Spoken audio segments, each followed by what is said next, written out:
In this video I'm going to show you what you should do if you have oil in your coolant. There's a few different things that can cause this, and before you condemn a head gasket, I'll go over some stuff you can check in this video.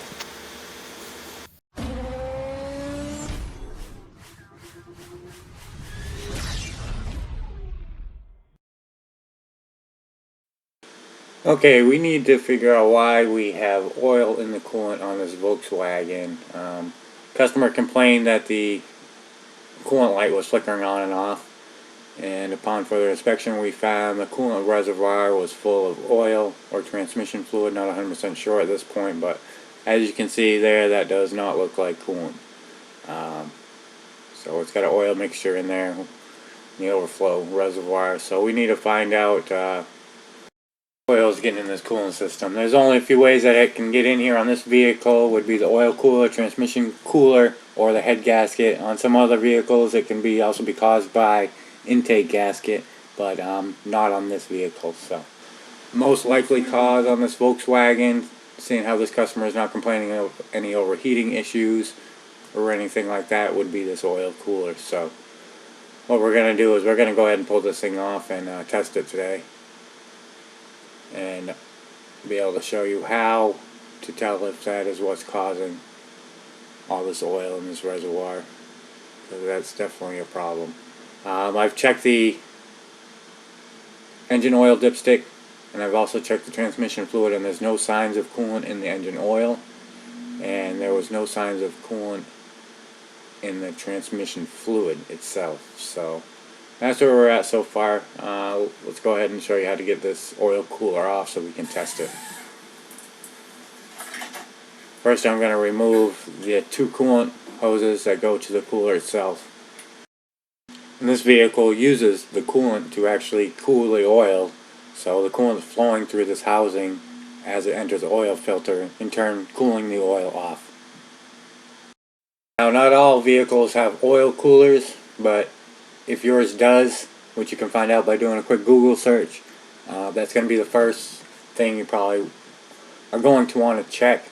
If your vehicle doesn't, another very common cause of oil in the coolant would be through your transmission cooler. And normally your transmission cooler runs through the radiator. Now on this particular Volkswagen we're working on, it has its own cooler that actually bolts on top of the transmission. So but I'll go more into that in some of my other videos, so be sure to subscribe to my channel.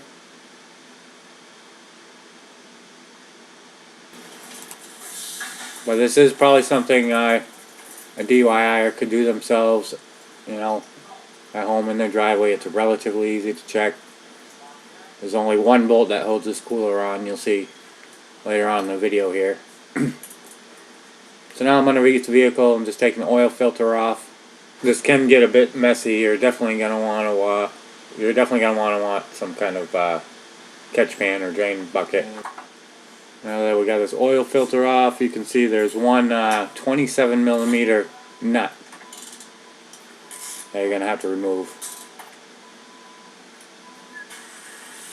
I just broke that free. I'm going to spin it off by hand. So the only tools you're going to need are some needle nose pliers and a 24mm socket with a wrench.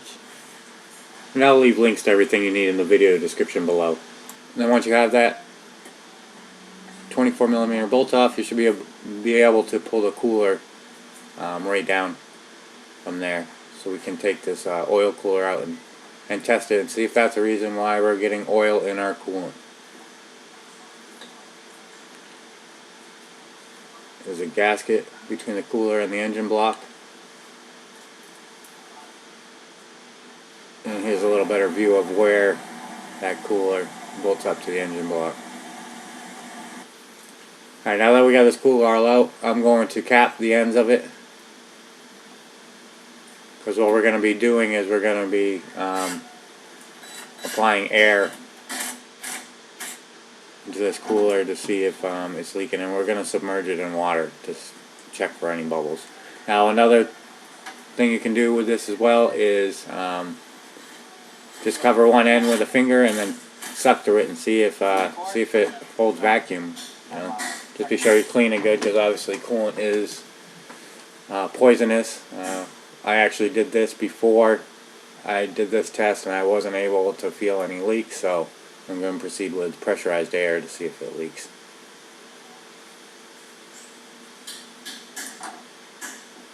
But basically, coolant's running through these passages and leaking into the oil is what we're suspecting here. So here I'm just putting compressed air in one side with the other side capped. Now I'm going to place it in a drain bin and fill it with water.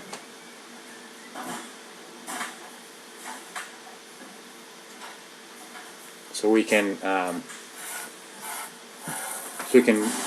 put compressed air inside this underneath the water to see if it's bubbling, to check for any leaks.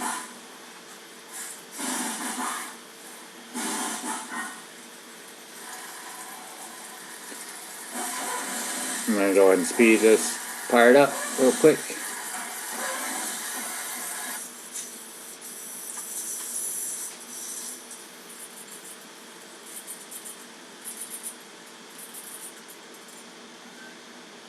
Alright, our bucket is full of water,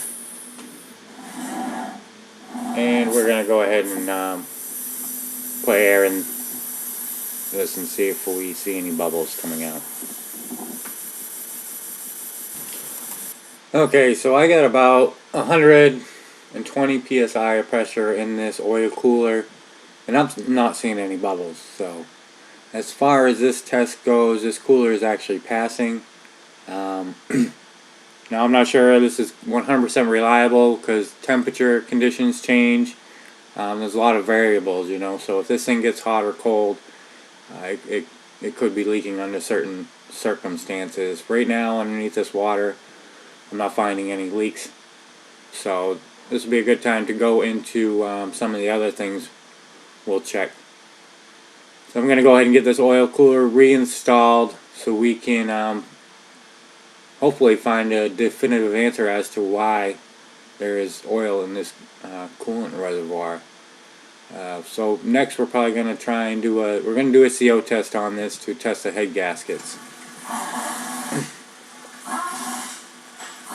So what I have here is just it's a CO tester. Basically what it's going to do is test for combustion gas. I have another video on this on testing for a bad head gasket. I'll leave that in the video description below. It goes into good detail on how to tell if you have a bad head gasket. So we just want to make sure we have no combustion gas, and if we do, this tester is the fluid in it's going to turn yellow.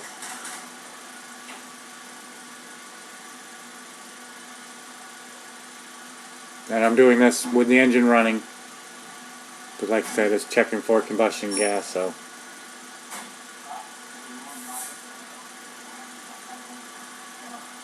and from the looks of it, we're not having any head gas. I'm not picking up any combustion gas in this cooling system, which is a good thing. She wasn't complaining of any overheating issues. The fans and everything seem to be working fine, so I wasn't really suspecting a head gasket issue. The only other thing I did check on this vehicle was the transmission fluid itself. Now, normally you'll have a dipstick. You can pull the dipstick out, and if your transmission cooler is leaking, typically your transmission fluid is going to look very similar to the way this coolant looked in this engine. It's going to be all frothy looking, and you know, you can tell it's mixed with a liquid coolant. So on this one, I actually had to pull the drain plug, and the fluid was nice and clean. There was no evidence of any kind of mixture of any sort, so I'm not concerned with the transmission cooler at this point. And the way this test is, the CO test is going on the head gaskets, I'm not really that concerned with the head gaskets either. This is a nice strong running engine. It's not overheating. There's no external leaks from the head gasket that I can see. So we're going to go ahead and go with the oil cooler on this. I'm suspecting probably when it gets hot or in certain conditions it's leaking. And I'm pretty confident that's what's going to fix this vehicle. It's a pretty common problem on Volkswagens.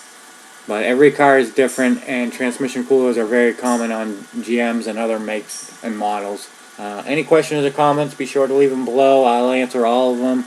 Subscribe to my channel, and if this was helpful, be sure to hit the thumbs up button. Appreciate it. Thanks, Flyboy Mechanic.